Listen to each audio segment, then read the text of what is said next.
Hello friends, welcome you all in my YouTube channel. मैं आपके लिए लेकर आई हूँ CTET previous year solved paper series paper 1 and paper 2। My qualifications are MCom, MPhil, BEd and I have also cleared my exam NET 3 time, SET, CTET, HP TET and also my APS. तो friends, मेरी पूरी कोशिश रहेगी कि इस series से आपको पूरा फ़ायदा होगा और आपके कॉन्सेप्ट और भी ज़्यादा क्लियर होंगे। वीडियो शुरू करने से पहले please subscribe, like and share my channel. तो चलिए शुरू करते हैं। तो आज हम करेंगे सीटेट का दिसंबर 2019 में जो पेपर हुआ था, पेपर 1 के टोटल 30 क्वेश्चन। सबसे पहला क्वेश्चन, भाषा के अर्जन एवं विकास के लिए सर्वाधिक संवेदनशील अवधि कौन सी है? भाषा के अर्जन एवं विकास के लिए मीन जब कोई बच्चा किसी लैंग्वेज को एक्वायर करता है और उसका विकास होता है तो उसकी जो सबसे सेंसिटिव जो है पीरियड्स कौन सा है? आप इसको आगे इंग्लिश में भी देख सकते हो। The most critical periods of acquisition and development of knowledge is, option है prenatal period, early childhood, middle childhood, adolescence. तो इसके लिए आपको एक डायग्राम के ऊपर ले चलती हूँ, that is stages of development. सबसे पहला है आपका प्रीनेटल पीरियड्स, जो कि आपको पता है 9 मंथ का होता है। नेक्स्ट है infancy from birth to 2 years, early childhood 2 से 6 साल तक होती है, मिडल चाइल्डहुड 6 से 11 बरस तक होती है, adolescence from 11 to 20 and onwards. So students, आपको पता होना चाहिए कि बच्चा जो है इसमें 1 साल में जो है कम से कम जो है 3 शब्द सीखेगा, 2 साल में 272 वर्ड सीखता है और 5 साल तक बच्चा जो है 2072 वर्ड सीख जाता है। इतनी वोकैबुलरी उसकी यहाँ तक स्टोरेज हो जाती है। तो आप देख सकते हो कि 2 से 5 साल के बीच में जो गैप है किसी भाषा को सीखने का वो बहुत ही ज़्यादा है। मीन इस स्टेजेस में बच्चा जो है बहुत ही तेज़ी से किसी भी भाषा को सीखता है और यहीं पे ही इसका विकास सबसे ज़्यादा होता है। तो that is early childhood stage और इसका सही ऑप्शन होगा अर्ली चाइल्डहुड स्टेज, जिसको शैशवा अवस्था भी कहते हैं। नेक्स्ट क्वेश्चन है, सेकंड क्वेश्चन है, निम्नलिखित में से कौन सी लॉरेंस कोलबर्ग के द्वारा प्रस्तावित नैतिक विकास की एक अवस्था है? Which of the following is the stage of moral development proposed by Lawrence Kohlberg? तो इसके लिए सबसे पहले आपको लॉरेंस कोलबर्ग की जो मोरल डेवलपमेंट स्टेजेस हैं उसके बारे में आपको पता होना चाहिए। सो इस डायग्राम को देखिए, लॉरेंस कोलबर्ग ने जो थे टोटल 3 लेवल्स दे रखे हैं। इसके टोटल 3 लेवल दिए हैं। सबसे पहला लेवल है प्री कन्वेंशनल, दैट इज अपरिपक्व, कन्वेंशनल रूढ़िगत, पोस्ट कन्वेंशनल उत्तर परंपरागत। और हर एक लेवल्स को उसने 2-2 स्टेजेस में बांटा है, मीन 6 स्टेजेस इसकी हैं। तो सबसे पहले शुरू करते हैं प्री कन्वेंशनल जो इसके स्टेज है, प्री कन्वेंशनल जो इसका लेवल है। तो इसमें सबसे पहला आपका आएगा अवॉइडिंग पनिशमेंट। तो इसमें बच्चे की एज 3 से 7 ईयर तक होती है। अवॉइडिंग पनिशमेंट में बच्चा ओबीडियंस एंड पनिशमेंट ओरिएंटेशन होती है, जिसमें बच्चा क्या करेगा, हर एक आगे का पालन करेगा। अगर उसको पता है कि अगर वो गलत करेगा तो उसकी सज़ा उसको मिलेगी और अगर वो सही करेगा उसको रिवार्ड्स मिलेगा। सो इसमें बच्चा जो है मोरल रीजनिंग भी इसमें बच्चे की होती है। सेकंड है सेल्फ इंटरेस्ट। सेल्फ इंटरेस्ट को और नाम से भी जाना जाता है, दैट इज इंस्ट्रूमेंटल ओरिएंटेशंस, जिसमें बच्चा अपने ही बारे में सोचता है। What in it for me, हर एक चीज़ में वो देखेगा कि इसमें उसके लिए क्या अच्छा है। वो अपने आप को जो है सेल्फ सेंटर्ड मानता है। लिमिटेड इंटरेस्ट जो है होता है उसका औरों की नीड्स में, मीन उसका टिट फॉर टैट का नज़रिया होता है। मीन उसका ये नज़रिया होता है कि अगर यू स्क्रैच मी या you scratch my back, I will also scratch your back. तो सेकंड इसकी स्टेजेस सेल्फ इंटरेस्ट है। नेक्स्ट चलते हैं कन्वेंशनल स्टेजेस, जिसमें बच्चा थोड़ा बड़ा हो जाता है 8 से 13 साल का, और इसमें बच्चे की जो मेंटेलिटी रहती है, दैट इज़ गुड एटीट्यूड या गुड गर्ल्स एटीट्यूड्स या good boy attitudes, law and moral या law and order morality. Mean इसमें बच्चा गुड बॉय एटीट्यूड्स मीन वो अपना बिहेवियर जो है अच्छा दर्शाएगा ताकि लोग जो है आपको अच्छा बोले। मीन बच्चे जो है दूसरों की अप्रूवल इसमें चाहते हैं। नेक्स्ट है law and order morality. Law and order morality में वो ब्लाइंडली जो है एक्सेप्ट करता है रूल्स जो सोसाइटी ने बनाए हैं। नेक्स्ट है post conventional stages. Post conventional mean बच्चा अब इसमें थोड़ा सा बड़ा हो गया है, 13 साल से ज़्यादा उम्र का हो गया है, अडल्टहुड में आ गया है, अब वो सोशल कॉन्ट्रैक्ट में आता है एंड प्रिंसिपल्स जो है इसकी जो लास्ट स्टेज है प्रिंसिपल है, मीन इसमें सोशल कॉन्ट्रैक्ट। सोशल कॉन्ट्रैक्ट का मीन अब बच्चा जो है इसमें laws are regarded as social contract rather than rigid edicts, mean अब लोगों के हितों को भी इसमें ध्यान में रखा जाता है क्योंकि सबके अपने अपने ओपिनियन, राइट्स एंड वैल्यू होते हैं। एंड प्रिंसिपल्स में मीन यूनिवर्सल एथिकल प्रिंसिपल, लोग जो हैं उन्हीं प्रिंसिपल्स को फॉलो करते हैं जो उनके लिए बने हुए हैं क्योंकि उनको पता है कि अगर वो उनकी वायलेशन करेगा तो वो उनके लिए अच्छा नहीं होगा। लोग एथिकल वे में काम करते हैं इसलिए नहीं कि वो सजा से बच जाएंगे बल्कि इसलिए कि वो चीज़ सबके हित में है। एग्जाम्पल के लिए स्मोकिंग, मीन अगर आप स्मोकिंग करते हो तो ये एक तरह से इन्वायरमेंट के लिए भी हानिकारक होता है और ये बॉडी के लिए भी डैमेज होता है। सो इस तरह से लॉरेंस कोलबर्ग की जो है ये 3 लेवल्स दिए गए हैं और क्वेश्चन में क्या पूछा गया है कि विच of the following is the stage of moral developments. तो इसमें आप देख सकते हो सबसे पहला लेटेंसी स्टेज जो कि सिगमंड फ्राइड ने दे रखी है, ये भी इसका आंसर नहीं होगा। सोशल कॉन्ट्रैक्ट ओरिएंटेशंस, बिल्कुल सही, सोशल कॉन्ट्रैक्ट ओरिएंटेशन जो आपने अभी स्टेज 5 में पढ़ा, ये जिसमें बच्चा जो है सोशल समाज के साथ जुड़ता है, समाज में रहकर जो है चीज़ों को सीखता है, ये इसका सही आंसर होगा। और थर्ड कंक्रीट ऑपरेशनल स्टेजेस, ये जो है जीन पियाजे ने दे रखी है, वो हम नेक्स्ट पढ़ेंगे। And industry versus inferiority stages, ये एरिक एरिक्सन ने दी रखी है, तो इसका सही आंसर है सेकंड। नेक्स्ट क्वेश्चन शुरू करते हैं। कक्षा में परिचर्चा के दौरान एक शिक्षक प्राय लड़कियों की तुलना में लड़कों पर अधिक ध्यान देता है, यह किसका उदाहरण है? During classroom a discussion a teacher often pay more attention to boys than girls, तो ये किसका उदाहरण है? जैसे कि आपको पिक्चर से भी दिखाई दे रहा है जिसमें mean prefer one gender over another, या तो वो लड़की भी हो सकती है या लड़का भी हो सकता है।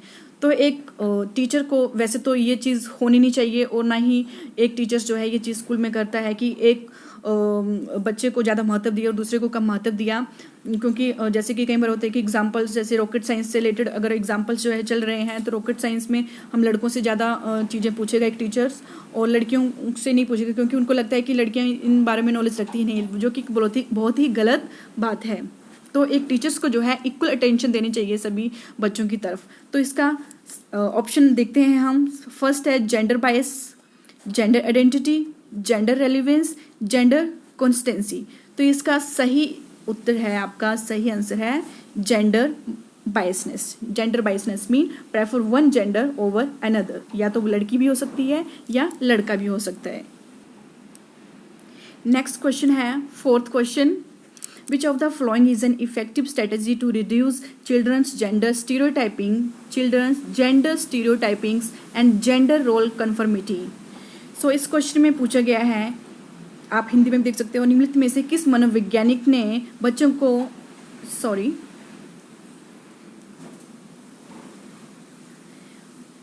बच्चों में जेंडर रूढ़िवादिता एवं जेंडर भूमिका अनुरूपता को कम करने के लिए निम्नलिखित में से कौन सी पद्धति प्रभावशाली है? यहाँ पे स्ट्रेटेजी दे रखी है, मेथड्स दिए हैं जिनको यूज़ करके इन जो आपकी गलत धारणाएं हैं उनको जो है ख़त्म किया जा सकता है। तो सबसे पहले आपको ये समझना ज़रूरी है कि जेंडर स्टीरियोटाइपिंग क्या होता है और gender role conformity. Gender stereotyping mean, gender mean male और फीमेल के प्रति जो धारणाएं लोगों के मनों में पहले से बनी आ रही है कि लड़के ये काम करेंगे, लड़कियां ये काम करेंगी, लड़कियां घर का काम करेंगी, खाना बनाएंगी और लड़के ये काम नहीं कर सकते। और जेंडर रोल कन्फर्मिटी मीन्स लोग जो है, जो बच्चे हैं उस रूल को मान भी लेते हैं, मीन बच्चे के दिमाग में जो शुरू से डाला है उस चीज़ को जो है जेंडर रोल मीन उस चीज़ को रोल कर रहे हैं, अभी भी उस चीज़ को मान रहे हैं। तो इस चीज़ को ख़त्म करना एक टीचर की बहुत ही बड़ी रिस्पॉन्सिबिलिटी है जो उनको जो है ये चीज़ को दूर करना चाहिए। तो कौन से मेथड से जो है इस चीज़ को दूर किया जा सकता है? तो सबसे पहला है आपका ऑप्शन, देखते हैं, discussion about gender bias, emphasising gender specific role, gender segregated play group and gender segregated sitting arrangement. Fourth से शुरू करते हैं, gender segregated seating arrangement means teacher क्या करेगा, जेंडर के अकॉर्डिंग लड़के लड़कियों को अलग अलग जो है उनको बिठा देगा, जो कि बहुत ही गलत बात है, ऐसा बिल्कुल नहीं होना चाहिए। नेक्स्ट है third, gender segregated play group, क्या बच्चों को जो है लड़के लड़की के ग्रुप अलग अलग खेलने वाले ग्रुप अलग अलग से बना दी जाएंगे कि अलग अलग खेलेंगे वो, ये भी गलत है, ये भी नहीं होगा। थर्ड है एम्फेसाइजिंग जेंडर स्पेसिफिक रोल, बिल्कुल नहीं, हम इस चीज़ पे कभी भी एम्फेसाइज नहीं कर देंगे, कभी भी इस पे ऐसा जोर नहीं देंगे कि जेंडर स्पेसिफिक रोल हो, इसी चीज़ को तो हम ख़त्म करना चाहते हैं। तो लास्ट बचा आपका first, that is discussion about gender biasness, बिल्कुल सही। एक टीचर को बैठ के जो है डिस्कशन करने चाहिए बच्चों के साथ जेंडर बायसनेस के बारे में कि ये चीज़ गलत है, जो पहले से चला आ रहा है उसे बच्चे ना माने, जो स्टीरियोटाइपिंग थिंकिंग थी लोगों की लड़के लड़कियों के प्रति वो चीज़ अब आगे ना आए। इसलिए एज ए टीचर हमारी ड्यूटी बनती है कि इस चीज़ को ज़्यादा से ज़्यादा बच्चों के साथ डिस्कस करें, उनके साथ डायलॉग करें, बिकॉज डायलॉग इज़ इम्पोर्टेंट, क्योंकि उनके दिमाग में क्या है ये तभी पता चलेगा। नेक्स्ट क्वेश्चन, निम्नलिखित में से किस मनोवैज्ञानिक ने बच्चों को ज्ञान के सक्रिय जिज्ञासु के रूप में देखते हुए उनके चिंतन पर सामाजिक एवं सांस्कृतिक, अंडरलाइन कर लीजिए, सामाजिक एवं सांस्कृतिक विषय वस्तुओं के प्रभाव को महत्व दिया है? Which of the following theories while viewing children as active seeker view करता है, उसको देखता है, जस्ट माना नहीं है उसको एक्टिव सीकर, बल्कि व्यू करता है, of knowledge emphasising the influence of social and cultural contents. तो इसके डिफरेंट आपके ऑप्शन देख सकते हो, JB Watson, Lev Vygotsky, Jean पियाजे and Lawrence Kohlberg. So students, इसका आपको मैं सही एग्जाम्पल जो है सही उत्तर बता देती हूँ। इसका सही उत्तर होगा आपका लेव वाइगोत्स्की। जी हाँ, लेव वाइगोत्स्की जो है रशियन साइकोलॉजिस्ट थे और उन्होंने फोकस किया था सोशियो कल्चरल एस्पेक्ट्स पे, मीन बच्चा जो है समाज में रहकर समाज के साथ इंटरेक्ट करके सबसे ज़्यादा सीखता है। और उन्होंने मेन जो है 3 इंपॉर्टेंट एस्पेक्ट्स दे रखे थे, that is language, culture and social interaction. Mean social interaction mean समाज के साथ अंतरक्रिया करके इंटरेक्शन करके वो सबसे ज़्यादा सीखेगा। कल्चरल मीन संस्कृति से बच्चा सबसे ज़्यादा सीखता है। और लैंग्वेज जो है एक ऐसा टूल है जो हमारी समझ को बढ़ाता है। सो इस क्वेश्चन में आपका जो बाकी जो जीन पियाजे हैं वो आपको कॉग्निटिव डेवलपमेंट थ्योरी उन्होंने दे रखी है, लॉरेंस कोलबर्ग जो हम अभी कर चुके हैं, और जॉन वी वाटसन तो कहता है कि बच्चा एक खाली बर्तन की तरह है, उसमें आप कुछ भी भर सकते हैं। सो सही आंसर होगा इसका लेव वाइगोत्स्की। नेक्स्ट क्वेश्चन है जिगसॉ पहेली जो है आपने देखी होगी, एक तरह से ये आपके जिगसॉ पहेली का आपको एक पिक्चर दिखाई दे रहा होगा। जिगसॉ पहेली में मीन ब्लॉक्स होते हैं, उनको आपस में जोड़ा जाता है और उनको जोड़ के जो है एक पिक्चर बनाई जाती है जिसको जो है एक्चुअल बच्चे करते हैं। जिगसॉ पहेली को करते समय 5 वर्ष की जो नज़मा है लड़की, 5 वर्ष की नज़मा स्वयं से कहती है, खुद से कहती है, नीला टुकड़ा कहाँ है? नहीं, ये वाला नहीं, गाढ़े रंग वाला, जिससे ये पूरा जूता बन जाएगा। तो इस प्रकार की जो वार्ता है, वार्ता को वाइगोत्स्की किस तरह संबोधित करते हैं? बिल्कुल सही, वाइगोत्स्की ने जो है इस तरह की वार्ता को किस रूप में जो है मेंशन किया है, आप इंग्लिश में भी देख सकते हो। सो इसका ऑप्शन है option 1 private speech, talk a lot, scaffolding and egocentric speech. Egocentric speech जो है आपके जीन पियाजे ने दे रखी है। इगोसेंट्रिक मीन जब बच्चा आत्म केंद्रित होता है, मीन खुद पे ही जो है फोकस करता है, खुद से ही सारी चीज़ों को जोड़ के देखता है। स्कैफोल्डिंग होता है एक टेम्परेरी हेल्प होती है, और वो हम आगे पढ़ेंगे। टॉक ए लाउड, जोर से बोलना, बिल्कुल नहीं, जो सिचुएशन इस लड़की की दी गई है उसमें तो बिल्कुल भी जोर से नहीं बोल रही है। सो बचा आपका प्राइवेट स्पीच, बिल्कुल सही। जो बच्ची जो है इसमें जो कन्वर्सेशन कर रही है, खुद से जो बात कर रही है, वो प्राइवेट स्पीच में आता है। तो इसके लिए जो वाइगोत्स्की है उन्होंने 3 तरह की स्पीच दे रखी है, सोशल स्पीच और private speech, silent inner speech. Social speech mean जब बच्चा समाज के साथ कम्युनिकेशन करता है, प्राइवेट स्पीच जब बच्चा खुद से ही बातें करता है, और थर्ड साइलेंट इनर स्पीच जब बच्चा जो है मुंह से कुछ नहीं बोलेगा लेकिन दिमाग में ही वो चीज़ को सोचता रहेगा, that is silent inner speech. तो इसका सही उत्तर होगा प्राइवेट स्पीच। नेक्स्ट क्वेश्चन है, बच्चों को संकेत देना और आवश्यकता पड़ने पर सहयोग प्रदान करना निम्नलिखित में से किसका उदाहरण है। मीन इसमें आप बच्चों को छोटे छोटे संकेत देते हैं, क्यूज देते हैं और उनको सपोर्ट देते हैं जब उसको जरूरत पड़ती है। तो ये किसका उदाहरण है? First is reinforcement, conditioning, modelling, scaffolding. So reinforcement में तो आपका होता है कि जब बच्चा किसी नए काम को करता है और आप उसको शाबाशी के तौर पर कुछ भी बोलते हैं या फिर कुछ एक तरह से रीइंफोर्स करते हैं चीज़ों को, ताकि वो बच्चा उस चीज़ को और अच्छे तरीके से सीखे और आगे जाए। कंडीशनिंग में बच्चे का बिहेवियर जो है, एक कंडीशन दे दी जाती है, उसमें बच्चे के बिहेवियर को उसके अकॉर्डिंग ढाला जाता है। मॉडलिंग मीन आप अगर किसी चीज़ को पढ़ाना चाहते हो, जैसे कि आप अर्थ के बारे में बताना चाहोगे, तो आप अर्थ को तो उनके सामने रख नहीं सकते, तो इसके लिए आप उसके सामने एक जो आपका अर्थ ग्लोब है उसको सामने रख देंगे, दैट इज मॉडलिंग। नेक्स्ट है, एक है वर्ड आपका स्कैफोल्डिंग। स्कैफोल्डिंग जो है एक तरह की टेम्परेरी हेल्प होती है जो बच्चे को दी जाती है, और स्कैफोल्डिंग कॉन्सेप्ट जो था ये वर्नर ने दिया है। सो इस क्वेश्चन का सही आंसर भी स्कैफोल्डिंग ही होगा, क्योंकि इसमें बच्चों को जस्ट संकेत दी जाते हैं और आवश्यकता पड़ने पर ही उनको सहयोग प्रदान किया जाता है। एग्जाम्पल के लिए आप ले सकते हो कि जैसे कि जब छोटा बच्चा साइकिल चलाता है, स्टार्टिंग में जब साइकिल सीखते हैं तो उनके मम्मी पापा भाई बहन पीछे से जो है साइकिल को पकड़ के रखते हैं, और जैसे ही वो साइकिल पूरी तरह से सीख जाता है तो बाद में वो उसको जो सहारा होता है थोड़ा वो उसको छोड़ देते हैं।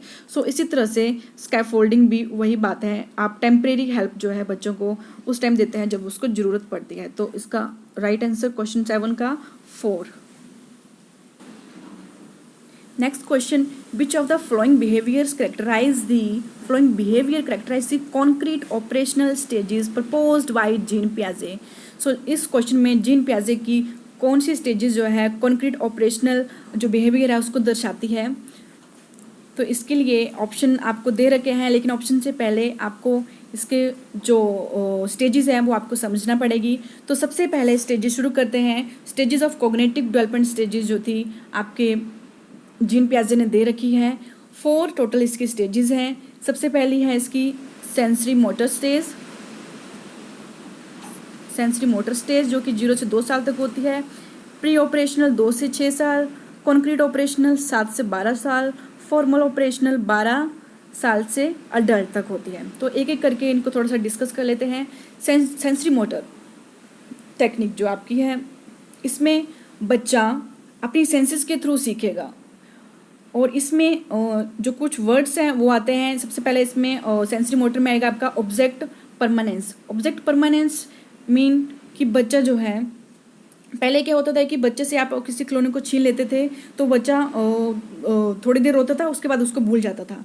लेकिन ऑब्जेक्ट परमानेंस में अब क्या होगा, आप बच्चों से जो चीज़ छीन लोगे बाद में वो चीज़ उसके दिमाग में रह जाएगी और कुछ देर बाद वो उसको ढूंढने की कोशिश करेगा, क्योंकि अब जो चीज़ है, जो वस्तु है, वो अब उसके दिमाग में स्थायित्व बना चुकी होती है, क्योंकि उसके माइंड में जो मेमोरी है वो डेवलप हो रही होती है। ठीक है, अब ऐसा नहीं होगा कि out of sight out of mind, बिल्कुल नहीं होगा। नेक्स्ट सेंसरी मोटर में ही आपको देखने को मिलेगा डेफर्ड इमिटेशंस मीन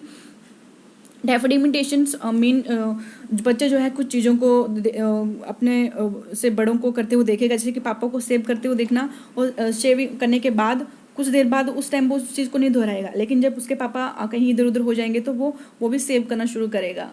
सो ये भी इसका सेंसरी मोटर में आता है। सेंसरी मोटर में एक और आता है गोल डायरेक्टेड बिहेवियर मीन इसमें जो वस्तु बच्चे के सामने रखी होगी थोड़े से दूर, तो उस चीज़ को लक्ष्य बनाकर जो है वहाँ तक जाने की कोशिश करेगा। तो ये जो भी डिस्कस किया मैंने, ये सेंसरी मोटर की सारी जो थी, इसमें ये सारे कुछ की वर्ड्स हैं, जो स्टेजेस हैं वो आती है। नेक्स्ट है आपकी प्री ऑपरेशनल स्टेजेस जो 2 से 6 साल के बीच में होती है। इसमें बच्चा जो है, अब बच्चे के दिमाग में थोड़ा सा लॉजिक आने लगता है, लॉजिक आना शुरू होता है। लेकिन प्री ऑपरेशनल स्टेजेस के भी जो है कुछ आपके बातें हैं। सबसे पहले जो है ईगोसेंट्रिक में मीन बच्चा सेल्फ सेंटर्ड होता है, वो खुद को ही वर्ल्ड का सेंटर मानेगा। मीन वो सोचेगा कि जो उसको पसंद है वही दूसरों को भी पसंद होगा, जैसा वो फील करता है वैसा ही दूसरा फील करेगा, समझे। और इसी में आता है आपका प्री ऑपरेशनल स्टेजेस में ही आता है आपका इंट्यूशंस मीन उसको लगता है कि उसे सब पता है, और टेढ़े मेढ़े लॉजिक लगाता है। जैसे कि अपनी वो बॉल को देखेगा और बॉल को देख के बोलेगा कि चांद मेरी बॉल जैसा है, या मेरी बॉल चांद जैसी है, कुछ भी। और थर्ड इसी में आता है आपका make believe play. Make believe play mean बच्चा जो है कुछ चीज़ों को जो है जैसे कि लकड़ी से ट्रेन बनाना, लकड़ी से ट्रेन बना के खेलता है, पेन को कान से लगा के जो है उसको फ़ोन की तरह यूज़ करता है, तो मेक बिलीव जो है प्ले वो खेलता है। और इसी में जो है आपका प्री ऑपरेशनल स्टेजेस में इरिवर्सिबिलिटी भी आ जाती है। इरिवर्सिबिलिटी मीन वो जो चीज़ें हो रही है उनको रिवर्स नहीं कर पाता, वो मीन अपने जो विचार है उनको आगे पीछे नहीं कर पाता है। बारिश हो रही है, उसको बस इतना पता है बारिश हो रही है, लेकिन कैसे हो रही है, क्यों हो रही है, उसके बारे में अभी तक वो कुछ नहीं जानता है, क्योंकि अभी तक जो है उसकी जो दिमाग की तर्क शक्ति है, उसका जो कॉग्निटिव लेवल है इतना डेवलप नहीं हुआ है, क्योंकि अभी 2 से 7 साल तक ही उसकी उम्र है, 7 साल के आसपास उसकी उम्र है। नेक्स्ट स्टेजेस है आप इसकी कॉन्क्रीट ऑपरेशनल स्टेज, 7 से 12 साल के बीच में होती है, सही। और इसी स्टेजेस में बच्चा जो है चीज़ों को टच और फील करके या उनको देख के जो है उनको महसूस करता है। और इसको इसी स्टेजेस में जो है बच्चों के इंडक्टिव थाट्स भी आ जाते हैं और चीज़ों को रिवर्सिबल रूप में भी देखना शुरू कर देता है, रिवर्सिबल रूप में देखना शुरू कर देगा। मीन इसमें आएंगे आपका कॉन्क्रीट ऑपरेशनल की बात कर रही हूँ। इसमें फर्स्ट कंजर्वेशन का मतलब वो रिवर्सिबल थाट्स, मीन पहले उसको पता नहीं होता था कुछ कि चीज़ों को कैसे रिवर्स करना है, लेकिन अभी जो है उसको शेप और साइज़ जो है इन दोनों में जो है वो डिफरेंस करना शुरू कर देगा। मीन उसको पता है कि अगर 1 लीटर पानी है, अगर 1 लीटर पानी को जो है अगर 10 लीटर पानी की बोतल में डाल दी जाए तब भी पानी उतना ही रहेगा, मीन अगर बर्तन की शेप चेंज कर दी जाए और क्वांटिटी उतनी ही उसमें डाली जाए तो उसको पता लग जाएगा कि क्वांटिटी उतनी ही रहेगी। मीन इन दोनों में जो है रिवर्सिबल शुरू करना वो स्टार्ट कर देगा। थर्ड इसी में आएगा आपका कॉन्क्रीट ऑपरेशनल में एक कॉन्सेप्ट है क्लासिफिकेशन। मीन बच्चा जो है अब अलग अलग विशेषता के आधार पर, अलग अलग करेक्टरिस्टिक्स के आधार पर चीज़ों को जो है कैटेगराइज करना शुरू कर देता है, डिफरेंट कलर्स को जो एक जगह रखना शुरू कर देगा। थर्ड में सीरेशन मीन सीरीज में जो है चीज़ों को असेंडिंग डिसेंडिंग जो है करना शुरू कर देता है।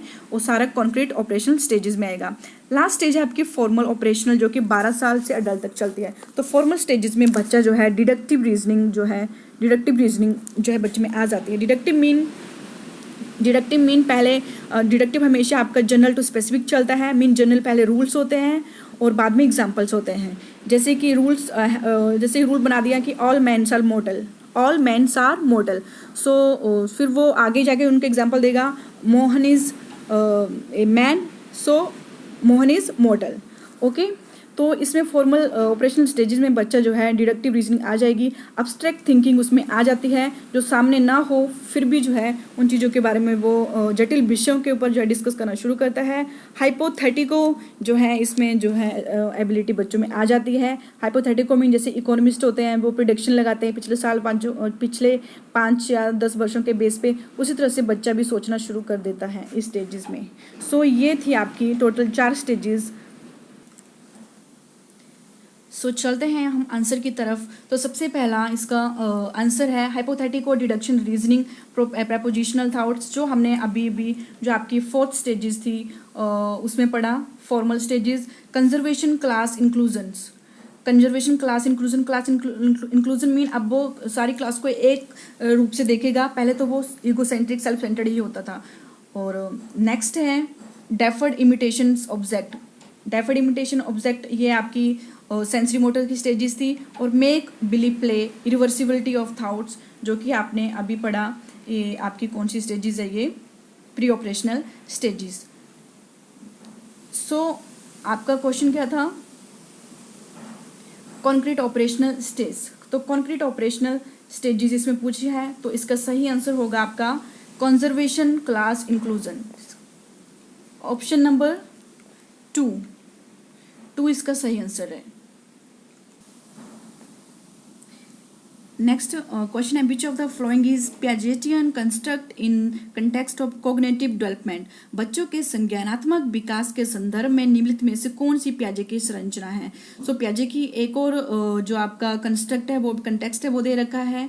इसमें आप देख सकते हैं इसके option number 1 schema, observational learning जो है आपकी बंडूरा ने दे रखी है। मेन बच्चा देख के सीखता है।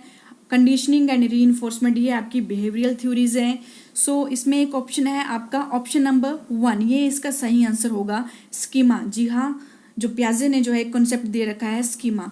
अब स्कीमा क्या होता है? स्कीमा जो है हमारे दिमाग में ये पॉकेट्स ऑफ इंफॉर्मेशन होती है। पॉकेट्स ऑफ इंफॉर्मेशन मीन हमारे दिमाग में जो है बहुत सी जो इंफॉर्मेशंस है वो ऐड होती है। उनमें हमारे दिमाग में बहुत सी इन्फॉर्मेशन को हम ऐड भी कर सकते हैं और सब्सट्रैक्ट भी कर सकते हैं, उन चीज़ों को मैनिपुलेट कर सकते हैं। मीन अगर आपने अभी इस चीज़ को जैसे आपके सामने ये तस्वीर है और आप जब भी अब आपने इस चीज़ को देख लिया और बाद में जब आप स्कीमा वर्ड आपके सामने आएगा तो आपको वो ये पिक भी जो है आपके दिमाग में बिल्कुल बन के आएगी। तो मैं ये स्कीमा ही है हमारे दिमाग में जो चीज़ों को पहचानता है। अगर आपके हाथ में इस टाइम पेन है और आप इस पेन को पहचान पा रहे हो तो ये आपके दिमाग में स्कीमा ही है जो आपके पेन को लेकर अवेयर है या पेन को जो है पेन के बारे में आपको मेंशन कर रहा है। तो इसका सही आंसर होगा आपका स्कीमा, जो कि पियाजे ने कॉन्सेप्ट दिया था। नेक्स्ट क्वेश्चन है primary objective of assessment should be. तो जो मेन जो असेसमेंट जब की जाती है, असेसमेंट करेंगे, किसी भी चीज़ का आकलन करेंगे तो उसका प्राथमिक उद्देश्य क्या होना चाहिए?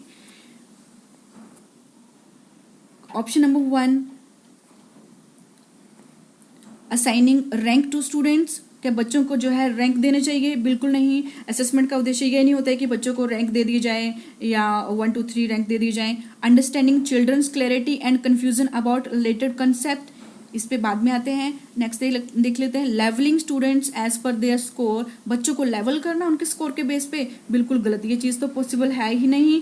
मार्किंग पास और fail in the report card, इसलिए असेसमेंट की जाती है कि बच्चों को मार्क वहाँ उस पर रिपोर्ट कार्ड पे पास और फेल मार्क की जाए, बिल्कुल नहीं। क्योंकि असेसमेंट की जाती है बच्चों की क्लैरिटी के लिए, children clarity and confusion about related concept. Mean जो कॉन्सेप्ट आप बच्चों को पढ़ा रहे हो क्या वो बच्चों को अच्छे तरीके से समझ आया है, उनकी क्या कन्फ्यूजन्स है, उनको कैसे दूर की जा सकता है।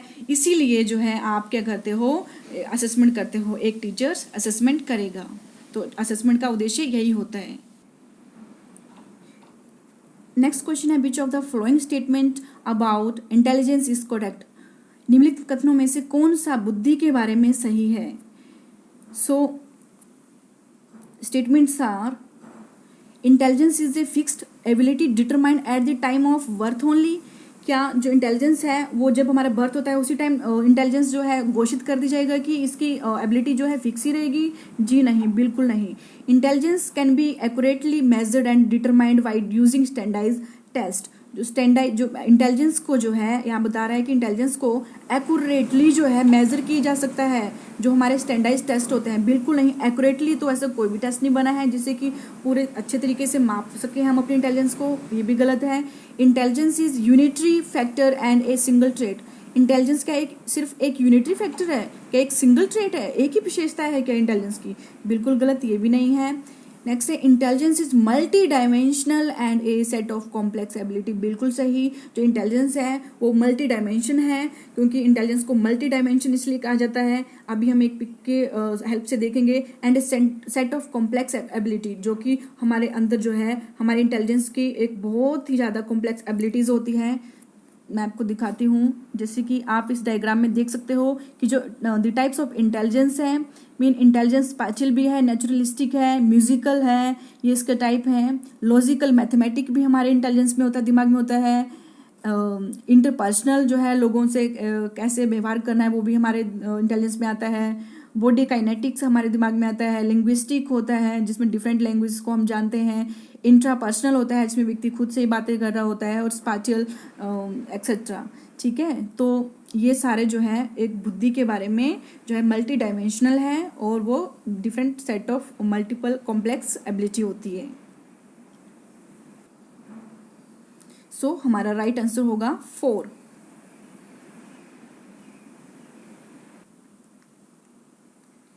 नेक्स्ट है रूही हमेशा लड़की है हमेशा समस्या के समाधानों के बारे में सोचती है, हमेशा जो है किसी भी प्रॉब्लम के का सोल्यूशन क्या होगा उसके बारे में सोचती रहेगी। इनमें से काफ़ी समाधान मौलिक होते हैं, मीन जो भी वो सोल्यूशन निकालेगी वो ओरिजिनल होते हैं, मीन सही होते हैं। तो रूही किन गुणों का प्रदर्शन कर रही है, तो रूही जो बच्ची है उसके किन जो उसकी स्पेशलिस्टी है, गुण है, उनका प्रदर्शन इस पे हो रहा है। तो आप देख सकते हो सबसे पहला है यहाँ पे ऑप्शन दे रखा है क्रिएटिव थिंकर्स है क्या वो, convergent thinkers, rigid thinker, egocentric thinker.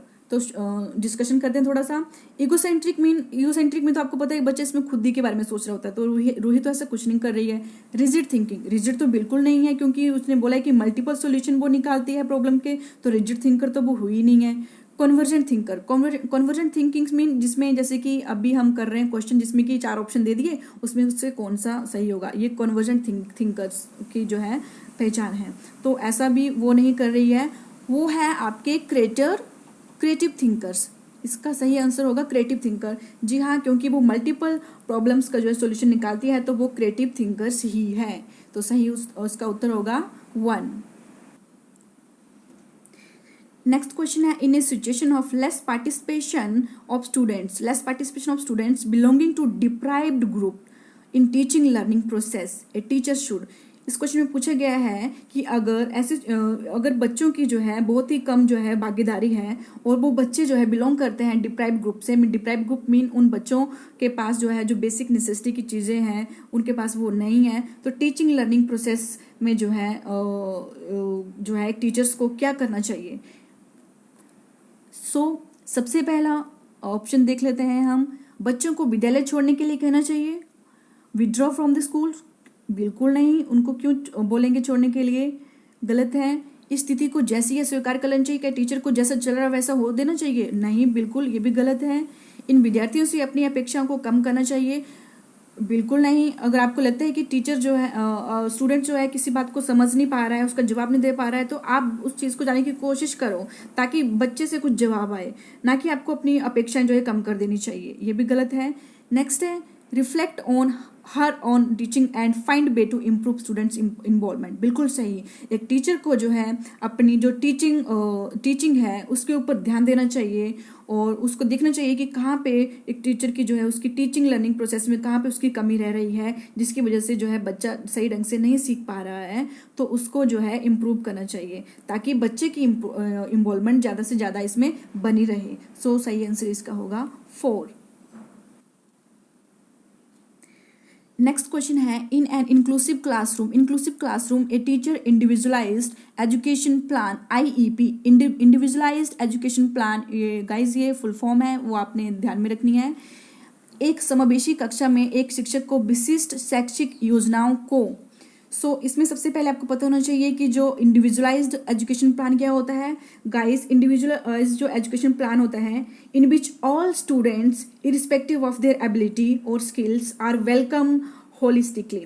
इसमें नो सेग्रीगेटेड क्लासरूम, इसमें जो सारे बच्चे चाहे वो हैंडीकैप है, चाहे वो नॉर्मल है, अब नॉर्मल है, सभी बच्चों को जो है क्लास में इकट्ठे किया जाता है, उन सबको जो है साथ में बिठाया जाता है और उनकी क्या प्रॉब्लम्स हैं, हर एक बच्चे की जो है इंडिविजुअलाइज के बेस पे जो है एक टीचर जो है उनकी प्रॉब्लम्स को दूर करने की कोशिश करता है। तो उसके लिए उसको एक प्लान बनाना पड़ता है शुरू में ही, that is called individualised education plan. तो इंक्लूसिव क्लासरूम में यही आता है, इंक्लूसिव क्लासरूम में जो है सभी तरह के बच्चे शामिल होते हैं, जैसे कि आपको एक पिक में दिख रहा है। तो इसके ऑप्शन देख लेते हैं हम। सबसे पहला जो है एजुकेशन, यहाँ पूछा है कि एक टीचर को जो है क्या वो प्लान तैयार करना चाहिए या नहीं करना चाहिए। फर्स्ट दिया है तैयार नहीं करना चाहिए, शुड नॉट प्रिपेयर, बिल्कुल गलत। क्यों नहीं करना चाहिए, करना चाहिए था उसको, कभी कभी तैयार करना चाहिए, कभी कभी क्यों, हमेशा जो है जब भी क्लास में जाना हो, बच्चों को पढ़ाना हो तो हमेशा तैयार कीजिए, क्योंकि अलग अलग सिचुएशन पे अलग अलग जो है वेरिएबिलिटी आ सकती है। थर्ड है सक्रिय रूप से तैयार करना चाहिए, शुड एक्टिवली प्रिपेयर, बिल्कुल सही।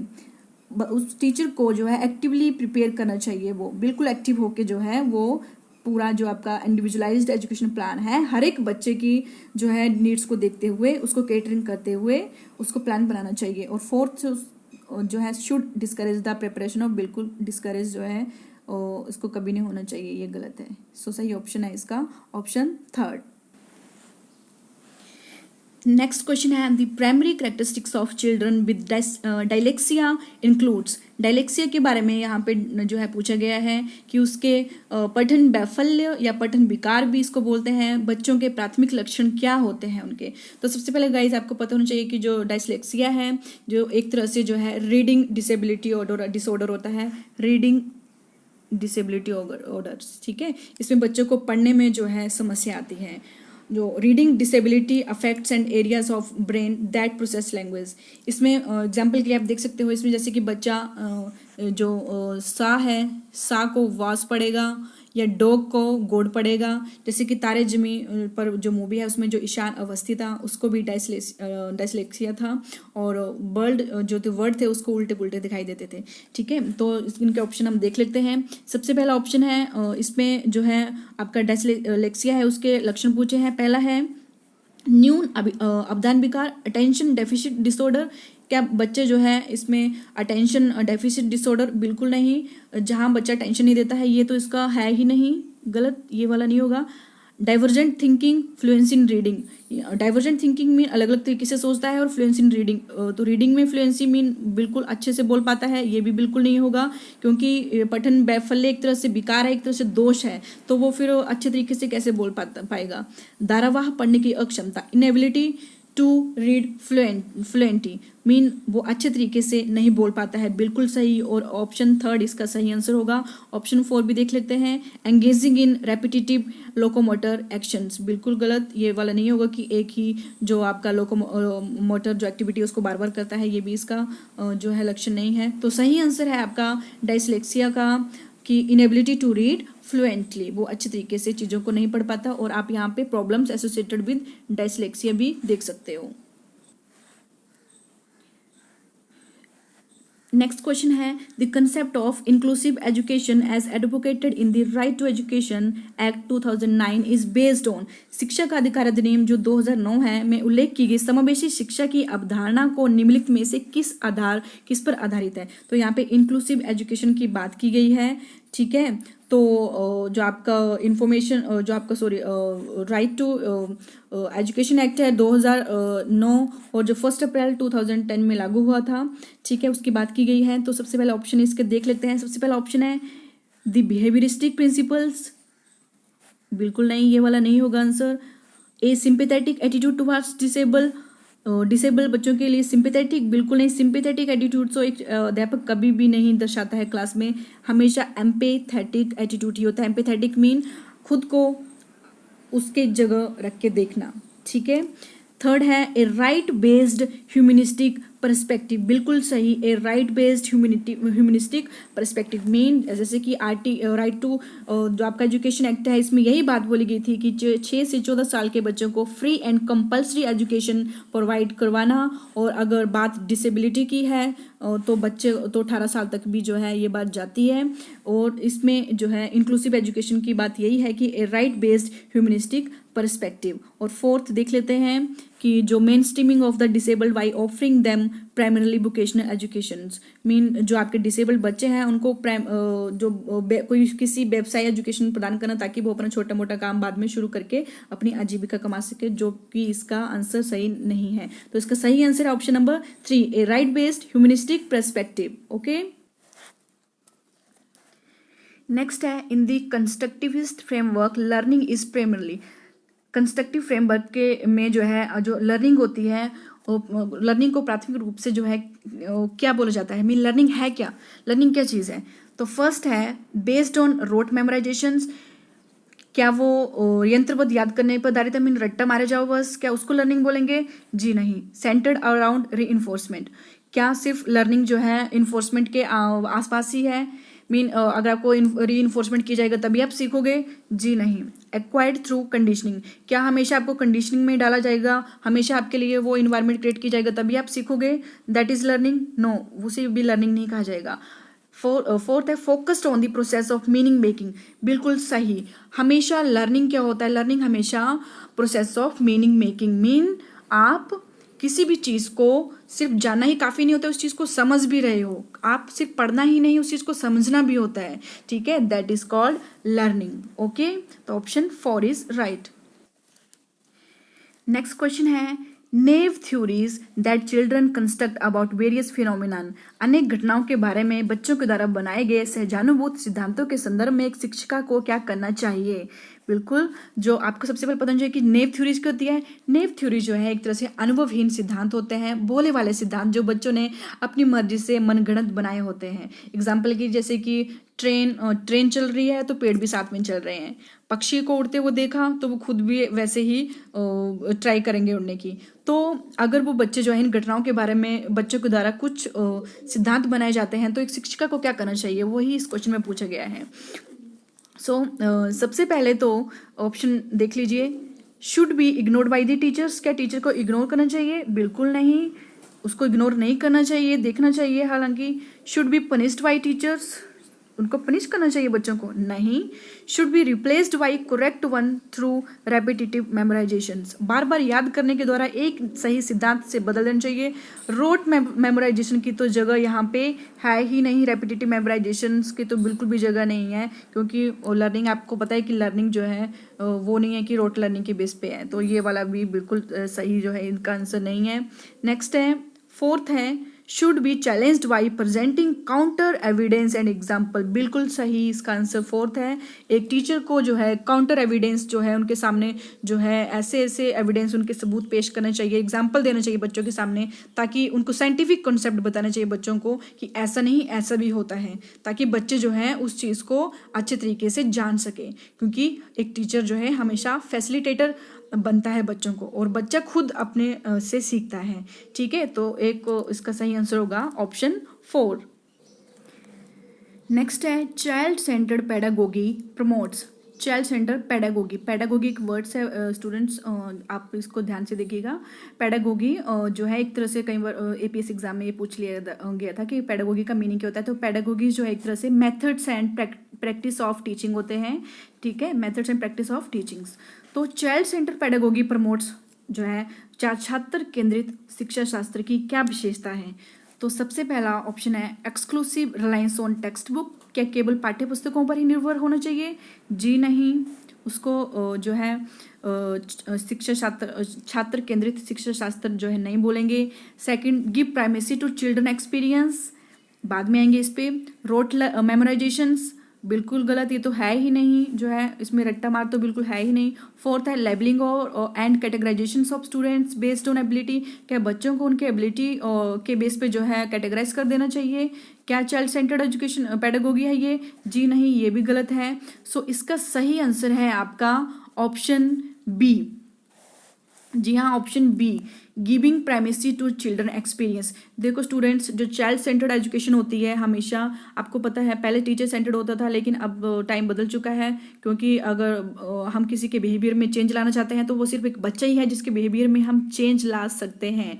सो डिफरेंट मेथड्स यूज़ करके, डिफरेंट करिकुलम बना के, तो और जो करिकुलम बनेगा वो सिर्फ बच्चों की ही नीड्स को, उनके इंटरेस्ट को ध्यान में रखकर ही बनाया जाएगा, तभी जो है चाइल्ड सेंटर पेडागोगी जो है एक सक्सेसफुल वे पे जाएगी। ओके, तो सही ऑप्शन है इसका ऑप्शन नंबर 2। नेक्स्ट क्वेश्चन है, emotions and cognitions are blank each other, संवेग और संज्ञान एक दूसरे से ब्लैंक है। मीन इमोशंस मीन आप जैसे कि यहाँ पे 6 टाइप ऑफ इमोशंस होती है मेन, जैसे happiness, sadness, fear, disgust, anger and surprise, तो ये इमोशन होती है हर इंसान में। एंड कॉग्निशन मीन जो हमारी अंडरस्टैंडिंग है, जो हमारी समझ है, दिमाग से रिलेटेड है, वो आपस में एक दूसरे से किस तरह से संबंधित है। ठीक है, ये इस क्वेश्चन में ये पूछा है। तो सबसे पहला है कंप्लीटली सेपरेटेड फ्रॉम, क्या वो एक दूसरे से अलग है? बिल्कुल नहीं, अलग कैसे हो सकते हैं? देखिए जैसे कि इमोशंस मीन जैसे कि अगर हमें बुखार आ जाता है तो उस टाइम हमारा दिमाग काम करना जो है छोड़ देता है। ठीक है, कई बार इमोशंस में आके इंसान जो है गलत डिसीजन ले लेता है, या वो डिसीजन जो है बहुत ही इमोशनल भरे होते हैं, आप कह सकते हो। ठीक है, तो इमोशंस का हमारे कॉग्निशन से बहुत ही जो है गहरा संबंध होता है। आप बोल सकते हो कि एक दूसरे से इंटररिलेटेड है, ये मैंने आपको क्लू दे दिया है।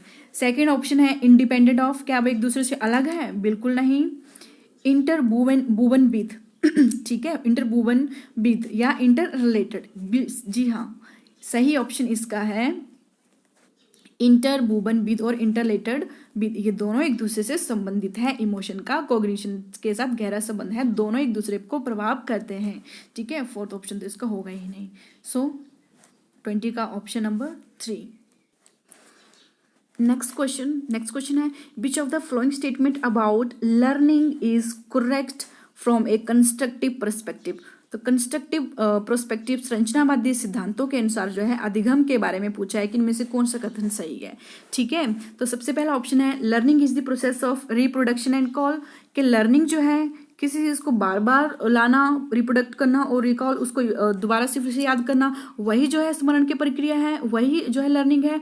जी नहीं, learning is the process of rote memorisation, बिल्कुल ये तो होगा ही नहीं। क्या अधिगम जो है एक तरह से जो है यंत्रबद्ध याद करने का तरीका है? जी नहीं, ये भी नहीं है। Learning is conditioning of behaviours by repetitive association, कि लर्निंग जो है बार बार कंडीशनिंग बिहेवियर का कंडीशनिंग करके सीखना है, ये भी बिल्कुल नहीं है, गलत है। लास्ट ऑप्शन है learning is the process of construction of knowledge by active engagement. जी हाँ, लर्निंग किसको बोला जाएगा? एक प्रोसेस है लर्निंग किसका? नॉलेज को कंस्ट्रक्ट करना, नॉलेज को बिल्ड करना बाय एक्टिव एंगेजमेंट। वो तभी होगा जब बिल्कुल एक्टिव एंगेजमेंट होंगे, सक्रिय रूप से जो है हम किसी चीज़ को जब सीखना शुरू करेंगे तो उसी को वास्तविक रूप में लर्निंग कहा जाएगा। तो उसका सही आंसर है ऑप्शन नंबर 4। नेक्स्ट क्वेश्चन है presenting students with clear example and non example. विद्यार्थियों को अगर स्पष्ट उदाहरण और गैर उदाहरण देने के क्या परिणाम होते हैं? क्लियर एग्जाम्पल जो हम रियल में देते हैं, और नॉन एग्जाम्पल मीन जब उनके रिलेटेड लाइफ से रिलेटेड कोई एग्जाम्पल उठा के दे देते हैं ताकि वो जो है उनको जो है उस कंसेप्ट को समझने में हेल्प कर सके। तो उन उदाहरणों को देने के क्या परिणाम होते हैं? ठीक है, तो उस क्वेश्चन में पूछा है आपसे। तो सबसे पहला है इज एन इफेक्टिव, एक minute, is an effective way to encourage conceptual change, is an effective way to encourage conceptual change। Next पढ़ लेते हैं अभी। leads to confusion in the minds of students, क्या जो एग्जाम्पल दिए गए कि बच्चों के दिमाग में वो कन्फ्यूजन क्रिएट करते हैं एग्जाम्पल? जी नहीं, बिल्कुल नहीं। cause gap in their understanding of concept, क्या वो अवधारणाओं की समझ में अभाव पैदा करते हैं? क्या वो जो कॉन्सेप्ट समझा रहे हैं अगर एग्जाम्पल दे दी जाए तो क्या उनमें समझ जो है वो कम हो जाएगी उन एग्जाम्पल से? जी नहीं। Focus on procedural knowledge rather than conceptual understanding, क्या एग्जाम्पल से जो है सिर्फ बच्चों को जो है एक प्रोसीजरल नॉलेज मीन जो प्रिंसिपल नॉलेज है वही मिलेगी? क्या उनका कंसेप्ट अंडरस्टैंडिंग नहीं होगा एग्जाम्पल से? ये भी गलत है। तो इसका सही आंसर है आपका अवधारणा परिवर्तनों को प्रोत्साहित करने के लिए यह एक प्रभावशाली तरीका है। जी हाँ, इसका सही आंसर है ऑप्शन नंबर 1 की जो है effective way to encourage conceptual change, क्योंकि एग्जाम्पल देने से जो एक बच्चे का जो कंसेप्ट है, जिस टॉपिक के बारे में हम बच्चों को पढ़ा रहे हैं, वो कंसेप्ट और ज़्यादा जो है उनका बेटर बनता है और अच्छे तरीके से वो उस चीज़ को समझ पाता है। तो बच्चों को एग्जाम्पल देने चाहिए। नेक्स्ट क्वेश्चन है repeatedly asking children to engage in learning activities either to avoid punishment और टू गेन रिवॉर्ड्स। मीन बच्चों को अधिगम गतिविधियों में भागीदारी करने के लिए लगातार पुरस्कार देना और दंड का प्रयोग करने से क्या प्रभाव पड़ते हैं? मीन आप उनको लर्निंग एक्टिविटीज तो सिखा रहे हो लेकिन उनमें भाग लेने के लिए आप उनको पुरस्कार और दंड दोनों देते हैं। ठीक है, तो उनका मेनली क्या इफेक्ट रहता है? देखिए, सबसे पहले इनमें वर्ड्स कुछ यूज हो रहे हैं, intrinsic motivation and extrinsic motivation, जो आपको मैं बता देती हूँ। ठीक है, इंट्रिंसिक और एक्सट्रिंसिक मोटिवेशन। इंट्रिंसिक जो है मोटिवेशन मीन आंतरिक जो अभिप्रेरणा है वो हमेशा हमारे अंदर से आती है, कम्स फ्रॉम विद इन। ठीक है, you engage in activity because you enjoy it, आप उन्हीं चीज़ों को करना चाहेंगे जो आपको एंजॉय दे। ठीक है, जो आपको संतुष्टि प्रदान करे। ठीक है, और पर्सनल सेटिस्फैक्शन दे। लेकिन जो एक्सटर्नल जो मोटिवेशन है वो बाहर से मिलती है, मीन एक्सटर्नल फैक्टर से मिलती है। मीन अगर आप you do something in order to gain an external rewards, mean आप उसको इसलिए कर रहे हैं क्योंकि उससे आपको एक रिवार्ड मिलेगा। मीन खुशी आपको तभी होगी जब आप क्या होगे, इंटरनल या इंट्रिंसिक मोटिवेशन आपको मिलेगी। सो इनके ऑप्शन है वो देख लेते हैं। तो बच्चों को अधिगम गतिविधियों में भागीदारी करने के लिए लगातार पुरस्कार देना व दंड देने का प्रयोग करने से क्या प्रभाव पड़ेगा? First is decrease extrinsic motivation. क्या इससे एक्सट्रिंजिक मोटिवेशन कम होगी? जी नहीं, क्योंकि मैंने आपको भी बताया कि रिवॉर्ड्स और पनिशमेंट दी जाएगी वो एक्सटर्नली मोटिवेशन होती है और ऊपर के क्वेश्चन में यही दिया जा रहा है, तो इससे डिक्रीज नहीं होगी, यह इंक्रीज होती है, इंक्रीज हो रही है इस क्वेश्चन में ये एक्सट्रिंसिक मोटिवेशन, तो ये गलत है। इंक्रीज इंट्रिंसिक मोटिवेशन, क्या इससे आंतरिक अभिप्रेरणा बढ़ रही है? बिल्कुल नहीं। अगर बढ़ रही होती तो फिर यहाँ पे उनको क्या पता कि हमें क्या काम पसंद है, ठीक है। तो इसमें तो ये वाली चीज जो इंट्रिंसिक मोटिवेशन है वो तो कम हो ही रही है, ठीक है, इंक्रीज नहीं हो रही है, ये डिक्रीज हो रही है।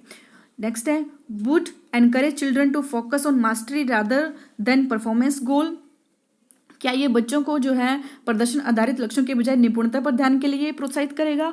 बिल्कुल नहीं, क्योंकि ये मास्टरी पे कैसे जो है फोकस कर सकता है जब बच्चा जो है इंट्रिंसिक रूप से जो है तैयार है, मोटिवेट ही नहीं है काम करने को, ठीक है, एक्सट्रिंसिक रूप से जो है वो काम को किए जा रहा है, तो वो फिर कैसे जो है मास्टरी उस चीज़ की लाएगा?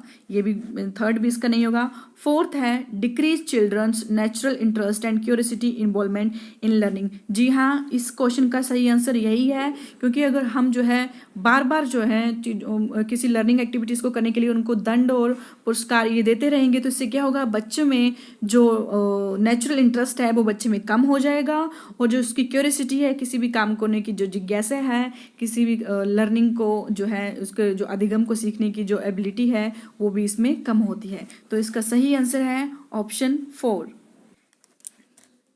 नेक्स्ट क्वेश्चन है which of the flowing practices promote meaningful learning, कौन सी जो प्रथाएं हैं सार्थक अधिगम को बढ़ावा देती हैं, ठीक है। तो फर्स्ट है कॉर्पोरल पनिशमेंट, क्या बच्चों को शारीरिक दंड देना चाहिए? जी नहीं, अभी ये सब कुछ बंद है, आप बच्चों को नहीं मार सकते, ठीक है, अकॉर्डिंग टू न्यू एक्ट 2009।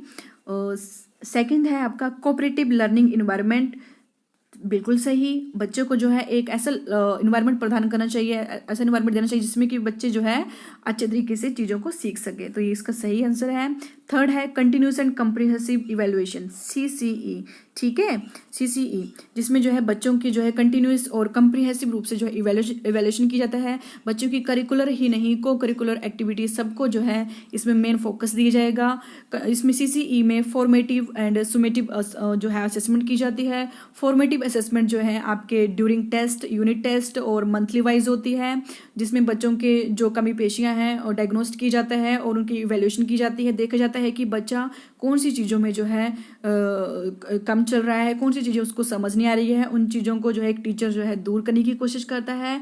और जो आपका सुमेटिव है, सुमेटिव इवेल्यूशन में लास्ट में टीचर जो है उसमें ग्रेडिंग, बच्चों को जो लास्ट में ग्रेडिंग दी जाती है और बच्चों का रिजल्ट निकाला जाता है, ठीक है, दैट इज CCE। नेक्स्ट है कॉन्स्टेंट कंपैरेटिव इवेल्यूशन, तो कॉन्स्टेंट जो है निरंतर तुलनात्मक इवेल्यूशन करना बच्चों का, तो कंपैरिजन क्लास में कभी भी नहीं होती वाली चीज़ कि एक बच्चे की तुलना दूसरों से की जा रही है कि ये अच्छा है, दूसरा अच्छा है, ये अच्छा नहीं है, ठीक है। तो प्रमोट मीनिंगफुल लर्निंग को जो प्रमोट करते हैं प्रैक्टिसेस वो सिर्फ आपके दो ही हैं, second and third, cooperative and continuous, that is option number 2। Next question है how can teacher facilitate understanding of complex concept in children. अगर एक टीचर जो है बच्चों के जो बहुत ही कॉम्प्लेक्स जटिल जो है समझ में नहीं आ रहे हैं क्वेश्चन, उनको कैसे जो है उनको समझाने में एक टीचर कैसे हेल्प करेगा, ठीक है, जटिल अवधारणाओं की समझ को किस प्रकार से सहज कर सकते हैं। तो फर्स्ट ऑप्शन है इसका बाय डिलीवरिंग ए लेक्चर, क्या वो जस्ट एक लेक्चर दे और उनको क्या उस चीज़ के बारे में पता लग जाएगा बच्चों को? बिल्कुल नहीं, क्योंकि बच्चे हैं भाई, उनको सही तरीके से अगर उनको वो कॉन्सेप्ट क्या है उसके बारे में सही तरीके से नहीं समझाएगा, डिस्कशन नहीं करेगा तो बच्चे कैसे समझेंगे, है ना। तो इसका तो ये आंसर होगा नहीं। बाय ऑर्गेनाइजिंग कॉम्पिटिटिव इवेंट्स, ठीक है, आप क्या करो कंपटीशन, क्विज कंपटीशन ये वगैरह रखवा दो, तो क्या इससे भी बच्चों को पता लग जाएगा? जी नहीं, कॉम्पिटिटिव है, बच्चे तैयारी करके आएंगे, पेपर दे देंगे और उसमें पास हो जाएंगे या कुछ फेल हो जाएंगे, लेकिन उनसे क्या होगा, उनका अंडरस्टैंडिंग जो है कॉन्सेप्ट की वो ज़्यादा डेवलप नहीं होगी, तो ये भी नहीं होगा। भाई repetitive mechanical drills, repetitive mechanicals तो आएगा नहीं, क्योंकि बार बार जो है किसी चीज़ को अभ्यास करने से क्या वो कॉन्सेप्ट जो है क्लियर हो जाएगा? जी नहीं, ये भी नहीं है। लास्ट है by providing opportunities for exploration and discussion, बिल्कुल सही, इसका सही उत्तर है 4। मीन बच्चों को अपॉर्चुनिटी प्रोवाइड की जाती है एक्सप्लोरेशन करने की। मीन आप किसी चीज़ को एक्सप्लोर करिए, खुद करके देखना, learning by doing and discussion, और बच्चों के साथ डिस्कस करना उस कंसेप्ट के बारे में, जिससे कि बच्चों को उस कंसेप्ट की बारीकियों का पता लगे और बच्चा उस चीज़ में अच्छा अपना परफॉर्मेंस दे सके। तो ठीक है, तो कॉन्सेप्ट जो कॉम्प्लेक्स कॉन्सेप्ट है उनमें टीचर इस प्रकार से हेल्प कर सकता है। नेक्स्ट क्वेश्चन है a primary school teacher can encourage, primary school teacher हैं, can encourage children to become a effective problem solver. Mean एक प्राथमिक विद्यालय की अध्यापिका जो है बच्चों को एक प्रभावशाली समस्या समाधानकर्ता बनाना चाहती है। प्रभावशाली और समस्या समाधानकर्ता बनाने के लिए किस प्रकार से प्रोत्साहित करेगी। ठीक है, अब भाई बच्चों को साइंटिस्ट बनाना है। ठीक है, तो फर्स्ट है offering materialistic rewards for every small task. क्या बच्चों को जो है छोटे छोटे कार्य के लिए जो है उनको कोई जैसे कि ट्रॉफी दे दी या कुछ दे दिया। ठीक है, जैसे कि छोटे बच्चों को किंडर जॉय का थोड़ा सा लालच दे दिया। ठीक है, क्या ऐसा करना चाहिए? छोटे छोटे कार्य के लिए भौतिक पुरस्कार देना चाहिए? जी नहीं, तब वो बनेंगे समस्या समाधान करता। जी नहीं, इससे बच्चा बिगड़ जाएगा बार बार, वो एक अच्छा समस्या समाधान करता नहीं बन सकता। Emphasizing only on procedural knowledge. क्या सिर्फ प्रोसीजरल नॉलेज मीन जो स्टेप बाय स्टेप चलती है, प्रिंसिपल्स जो हमारे होते हैं वो नॉलेज देनी चाहिए? बिल्कुल नहीं, उससे भी वो जो है अच्छा एक प्रॉब्लम सॉल्वर नहीं बनेगा। Third, diminishing and penalising incorrect answer. के गलत उत्तरों को जो है अस्वीकार करके एवं दंडित करना चाहिए। क्या अगर वो गलत उत्तर दे देता है तो उसको रिजेक्ट करके उसको क्या दंड देना चाहिए? बिल्कुल नहीं। अगर वो गलत उत्तर दे भी रहा है तो उनको थोड़ा सा मोटिवेट रीइंफोर्स करना चाहिए एक टीचर को, ताकि वो और बेटर कर सके। ठीक है, तो ये वाला ऑप्शन भी नहीं होगा। फोर्थ ऑप्शन है आपका encourage children to make intuitive guesses and then brainstorming on the same। जी हाँ, बच्चों को जो है सहजानुभूत अनुमान, सहजानुभूत आपने एक वर्ड अभी पढ़ा था नेव थ्योरी में। ठीक है, जिसमें बच्चे जो हैं भोले वाले कुछ अनुमान लगाते हैं, भोले वाली थ्योरी सिद्धांत बनाते हैं। ठीक है, उस चीज़ के लिए जो है एक टीचर को उसको एनकरेज करना चाहिए, सहजानुभूत अनुमान लगाने के लिए उसको प्रोत्साहित करना और उसी पर आधारित विचार मंथन करना। ठीक है, और बच्चों को brain storming on the same. Brain storming mean creative thinking for facilitate ideas. बच्चों को प्रोत्साहित भी करना और उसी विचार पर जो है बार बार मंथन करना, ताकि वो एक अच्छा प्रॉब्लम सॉल्वर बन सके। गाइज, यहाँ पे जो ब्रेन स्टॉर्मिंग है ये कॉन्सेप्ट एलेक्स ऑसबोर्न ने दिया था। ओके, नेक्स्ट क्वेश्चन है in which of the following periods, नीचे कुछ पीरियड्स दे रखे हैं, does physical growth and development occurs at a rapid pace. ये क्वेश्चन पहले भी कर चुके हैं, थोड़ा सा मिलता जुलता है उसी से। ठीक है, नीचे पीरियड्स में दिए गए हैं, उनमें कौन सी पीरियड्स में जो है बच्चे का सबसे ज़्यादा फिजिकली और डेवलपमेंट जो है सबसे ज़्यादा होती है। ठीक है, तो थोड़ा सा इसका चार्ट देख सकते हैं। स्टेजेस ऑफ डेवलपमेंट पहले भी शो हुआ था ये, तो prenatal periods, infancy and early childhood. ठीक है, तो स्टूडेंट्स यहाँ पे जो दो मेन स्टेजेस हैं, इन्फेंसी और अर्ली चाइल्डहुड, 2 से 6 साल के बीच में, इन्फेंसी एंड अर्ली चाइल्डहुड। तो इन दो स्टेजेस के बीच में एक बच्चे का विकास, बुद्धि एवं विकास दोनों सबसे ज़्यादा बहुत ही तेज गति से होता है। ठीक है, सो इसका सही आंसर है आपका ऑप्शन नंबर 1।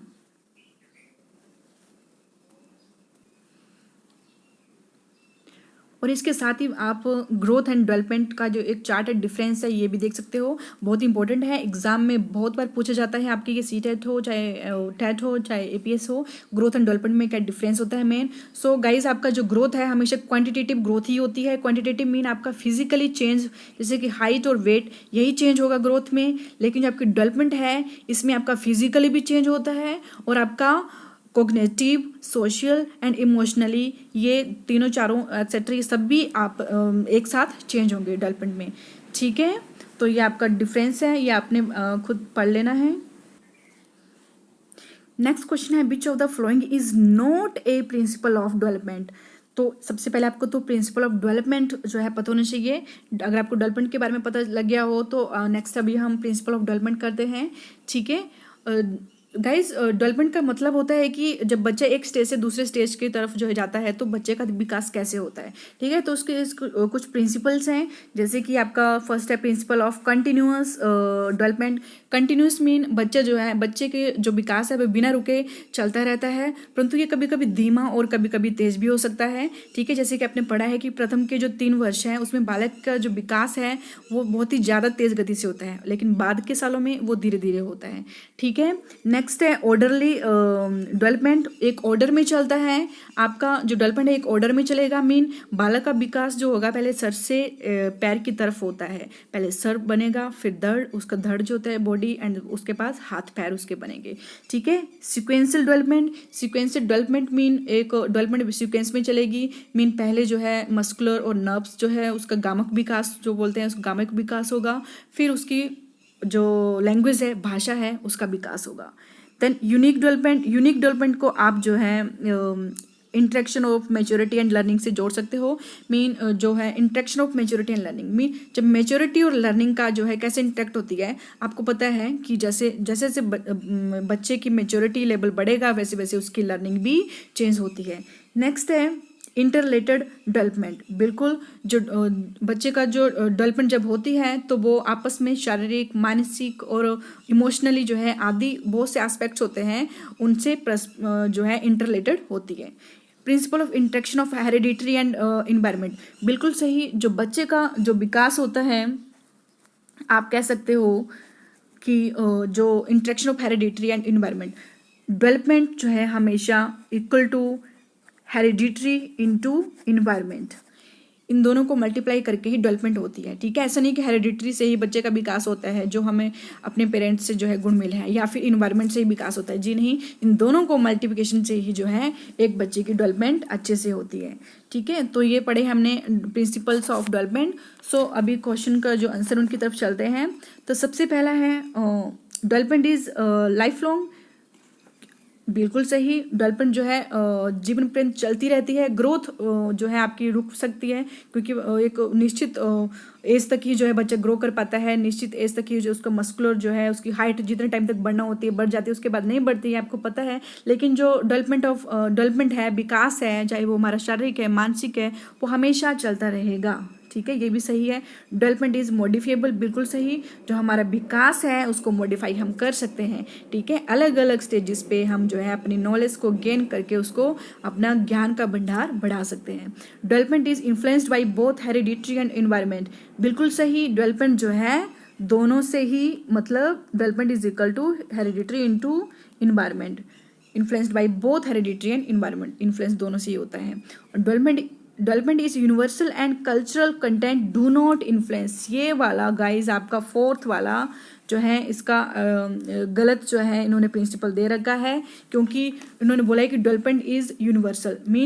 यूनिवर्सल मीन सभी बच्चों का एक जैसा विकास होता है, बिल्कुल नहीं। सब चिल्ड्रन जो है सेम नहीं होते हैं, सबका अलग अलग विकास होता है। और उन्होंने बोला है कि कल्चरल जो है कंटेंट्स का कोई इन्फ्लुएंस नहीं होता डेवलपमेंट पे। जी नहीं, आपको पता है कि जो बच्चे के विकास में जो बच्चे की संस्कृति है वो किस प्रकार से जो है एक रोल अदा करती है, बच्चे का इन्वायरमेंट कैसा है, बच्चा कहाँ रहता है, सोसाइटी कैसी है, वहाँ के कल्चर को अडॉप्ट करके ही बच्चा डेवलपमेंट की स्टेजेस पे आता है। ठीक है। तो इसका जो प्रिंसिपल ऑफ डेवलपमेंट जो नहीं है वो है ऑप्शन 4। नेक्स्ट क्वेश्चन है the primary cause of individual variation is, जो व्यक्तिगत भिन्नताएं होती हैं उनका प्राथमिक कारण क्या है। मैंने एक इंडिविजुअल अगर एक व्यक्ति से दूसरे व्यक्ति से बिल्कुल अलग है, आपको पता है कि हर कोई इंडिविजुअल सेम नहीं होता है, दो सेम एज के बच्चे भी जो है अलग अलग होते हैं, जैसे नहीं होते हैं। तो उनका प्राथमिक कारण क्या है, प्राथमिक कारण पूछा है उनका। ठीक है। तो सबसे पहला जो मेन इसका कारण है दैट इज, आप ऑप्शन देख सकते हो, the genetic code received by the individual from birth parents. ठीक है। एक बच्चों को, इंडिविजुअल को जो है उसके पेरेंट्स से जो क्रोमोसोम्स जो आपको पता है 23x23 जो है प्लस 23 46 का जो पेयर बनता है। ठीक है। तो उससे जो है उस कोड से जो है बच्चे का विकास जो है बच्चा में जो है इंडिविजुअल वेरिएशन आती है। जी नहीं, ये इसका अकेले जो है ये चीज़ अकेले से ये चीज़ नहीं होती है। सेकंड है द इनबॉर्न कैरेक्टरिस्टिक्स, का जन्मजात विशेषताएं ही जो है व्यक्तिगत भिन्नताओं का कारण होती है। जी नहीं। द इन्वायरमेंटल इन्फ्लुएंस, क्या पर्यावरण प्रभाव करता है तभी जो है सिर्फ इन्वायरमेंटल का ही प्रभाव पड़ेगा इंडिविजुअल डिफरेंसेस पे। जी नहीं। तो किसका प्रभाव पड़ेगा, तो ये है आपका option 4 the complex interplay between the hereditary and the environment. जैसा कि मैंने आपको पहले बताया कि जो आपका डेवलपमेंट है वो हमेशा हेरिडिटरी इंटू इन्वायरमेंट का ही मिक्सचर है। तो आनुवांशिकता एवं पर्यावरण के बीच जटिल पारस्परिक क्रिया से ही जो है व्यक्तिगत भिन्नताओं का कारण है। Option 4 is right. तो स्टूडेंट्स आज का लास्ट क्वेश्चन है, which of the following examples of secondary socialising agency. ठीक है, तो यहाँ पे जो है द्वितीयक समाजीकरण एजेंसी का उदाहरण मांगा है। मीन बच्चे जो है कहाँ से सबसे पहले सीखते हैं और कहाँ से जो आपका उसके बाद कहाँ से सीखते हैं। ठीक है, तो प्राथमिक और द्वितीयक समाजीकरण जो है एजेंसीज यहाँ पूछी है। तो इसमें सबसे पहले आपका primary socialisation and secondary socialisation. ठीक है, 0 से 5 साल तक, जब तक बच्चा पहले होता था कि 0 से 5 साल तक बच्चा तो घर ही रहता था, लेकिन आजकल आपको पता है कि 3 साल बाद जैसे हुए और बच्चे को प्री नर्सरी में डाल देते हैं। ठीक है, तो इनका सबसे पहले प्राइमरी सोशलाइजेशन हमेशा जो है फैमिली और होम होता है। ठीक है, फैमिली और होम, और जो आपका जो सेकेंडरी सोशलाइजेशन हमेशा एक्सटर्नल एजेंसी से होता है। कब? 5 साल के बाद जब बच्चा स्कूलों में जाता है। ठीक है, तो यहाँ पे आपके जो है इंटरपर्सनल टीचर्स और स्टूडेंट्स और जो आपका मीडिया और ऑडियंस, ठीक है, ये आपके सेकेंडरी सोशलाइजेशंस में आते हैं। ओके गाइज, सो ऑप्शन दे रखे हैं। सबसे पहला ऑप्शन है family and neighbourhood, family and media, school and media, school and media, media and neighbourhoods. तो मीडिया तो आपका सेकेंडरी में आ गया, इधर भी मीडिया है, ये भी सेकेंडरी में आ गया, ये तो होगा नहीं। और फिर आपका सेकंड में फैमिली एंड मीडिया, दोनों, फैमिली तो प्राइमरी है लेकिन मीडिया सेकेंडरी है, सेकेंडरी सोर्स है जहाँ से बच्चा सीखता है। ठीक है, समाजीकरण मीन कि बच्चा कहाँ कहाँ से स्टार्टिंग में सीखना शुरू करता है। पहला अपने समाज से, पहले अपने घर से सीखता है, उसके बाद जो उसका प्राथमिक टीचर जो उसकी मदर को माना गया है, उसके बाद द्वितीयक समाजीकरण कहाँ होता है, उसका स्कूल में। ठीक है, सो फैमिली एंड मीडिया ये भी ऑप्शन नहीं होगा, लेकिन बचा फिर आपका ऑप्शन 1। जी हाँ, फैमिली एंड नेबरहुड, जो आपका आस पड़ोस है, वहाँ से बच्चा जो है जो सीखता है चीज़ों को, वह उनका द्वितीयक समाजीकरण एजेंसी का उदाहरण है। सॉरी, यहाँ पे द्वितीयक समाजिक पूछा है। यस, द्वितीयक, ये मैं आपको प्राथमिक का समाजीकरण का बता दिया, ये वाला नहीं होगा, इसका फर्स्ट नहीं होगा, इसका आंसर सही होगा आपका school and media. Third answer, third is right. Okay, third answer इसका राइट होगा। Okay guys, hope you are enjoyed my videos, और आपको ये अच्छी लगी होगी। कैसे लगी आपको ये वीडियो, प्लीज़ ज़रूर कमेंट करके बताइएगा। सब्सक्राइब करिए मेरे चैनल को और शेयर करिए, और जल्द ही मिलूँगी मैं नए वीडियो के साथ। तब तक के लिए good bye and take care.